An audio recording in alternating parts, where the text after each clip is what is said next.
जय Shri Ram. Welcome to English learning classes. और इसमें हम पार्ट्स ऑफ ए स्पीच के लास्ट चैप्टर इंटरजेक्शन के बारे में पढ़ने जा रहे हैं। इंटरजेक्शन का मीनिंग विस्मयादि बोधक होता है। विस्मयादि का मतलब कुछ आश्चर्य वाली बातें होती हैं, कुछ मनोभावना में सडनली कुछ चेंजेज होते हैं और उस सडनली चेंजेस को हम विस्मयादि बोधक कहते हैं। क्या होता है? विस्मयादि बोधक का उपयोग अपनी भावनाओं को व्यक्त करने हेतु किया जाता है।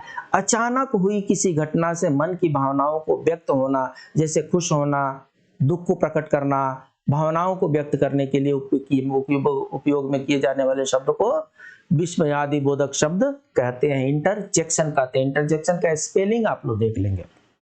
बहुत लोग जे के बाद यू यूज कर देते हैं, गलत हो जाता है। जे के बाद ई है, इंटरजेक्शन है, इंटरजंक्शन नहीं है, इंटरजेक्शन है। इसलिए इसका आप स्पेलिंग 2-4 बार लिख करके प्रैक्टिस कर रहे हैं। और सबसे बड़ी बात यह है कि जितने भी इंटरजेक्शन वाले सेंटेंस है वो लास्ट के में उनका ये एक्सक्लेमेशन मार्क, ये नोट ऑफ एक्सक्लेमेशन भी कहते हैं, और एक्सक्लेमेशन मार्क यहाँ पर आता है। विस्मयादि बोधक चिन्ह आता है यहाँ पर। ये फुल स्टॉप जैसा ही होता है। फुल स्टॉप के नीचे ये खड़ी लाइन और उसके नीचे एक फुल स्टॉप लगता है, तो ये इंटरजेक्शन सेंटेंस में कन्वर्ट हो जाता है। इंटरजेक्शन सेंटेंस से कौन कौन से भाव प्रकट होते हैं? प्रसन्नता के भाव प्रकट होते हैं, हुर्रा, हा। सैड का भाव प्रकट होते हैं, आह, अलास, ओह। सरप्राइज का भाव प्रकट होता है, व्हाट, आहा। अप्रूवल का प्रकट होता है, प्रशंसा, bravo, well done, India won the match. Attention, ध्यान, लो, यस। एड्रेस, संबोधन, हेलो, हाय।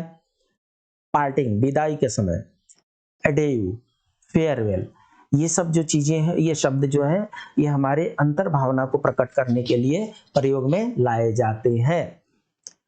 तो यहाँ पर तो 6 टाइप के इंटरजेक्शन लिखे हैं। इंटरजेक्शन ऑफ ग्रीटिंग, मिलने के लिए। इंटरजेक्शन ऑफ जॉय, प्रसन्नता के लिए। अटेंशन, कुछ ध्यान देने के लिए।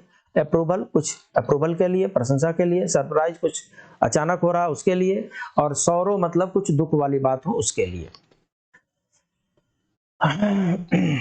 इसका लिस्ट हमने यहाँ पर दिया है। Interjection of greetings, it is used to show the warmth of a person at the time of greeting. जब हम किसी से मिलते हैं तब हम बोलते हैं, oh hello, how are you, hi, how is your health, hello, do you be so happy, hopeless, do not be so hopeless. So ऐसी ऐसी चीजों को जब हम मिलते हैं तो ये सब बातें हम करते हैं। उसके बाद से इंटरजेक्शन ऑफ सरप्राइज, अचानक स्ट्रॉन्ग सेंस ऑफ सरप्राइज आ जाता है। जैसे आई हैव वॉन, मैं जीत गया।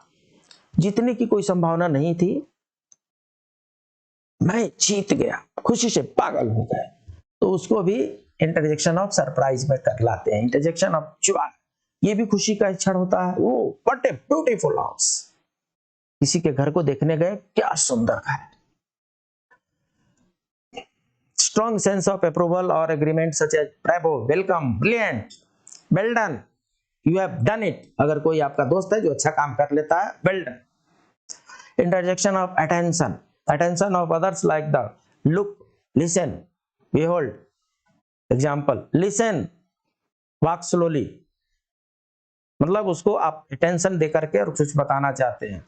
और इंटरजेक्शन ऑफ सॉरो भी होता है, और इसमें क्या होता है, word shows the emotion of sorrow at an unfortunate event such as alas, ouch, oops, alas, she is dead now, oh that hurts।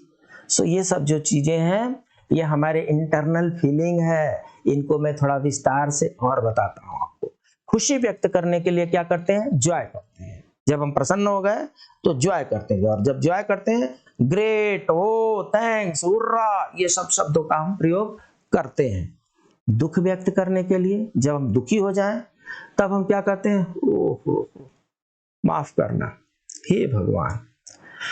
जब आश्चर्य बोध करना व्यक्त करना होता है तो क्या करते हैं?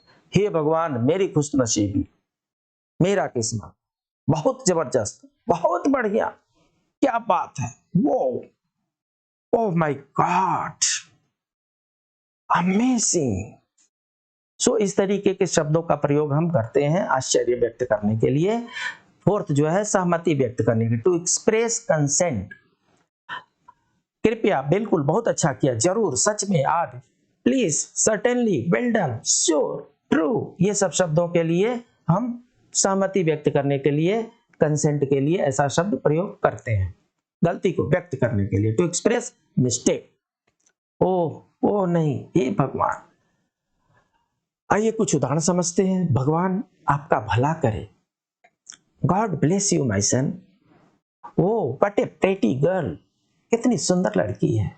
तो ये सब जो चीजें हैं, इसमें नोट ऑफ एक्सक्लेमेशन सेंटेंस के लास्ट में आता है, ये एक्सक्लेमेटरी सेंटेंस है। जब हम सेंटेंस की चर्चा करेंगे उस समय फिर से हम इसको पढ़ेंगे, एक्सक्लेमेटरी सेंटेंस को, विस्मयादिबोधक वाक्य को। यहाँ पर विस्मयादिबोधक शब्द को पढ़ रहे हैं। तो इसके साथ पार्ट ऑफ स्पीच हमारा समाप्त होता है। फिर मिलते हैं अगले चैप्टर में, तब तक के लिए जय श्री राम।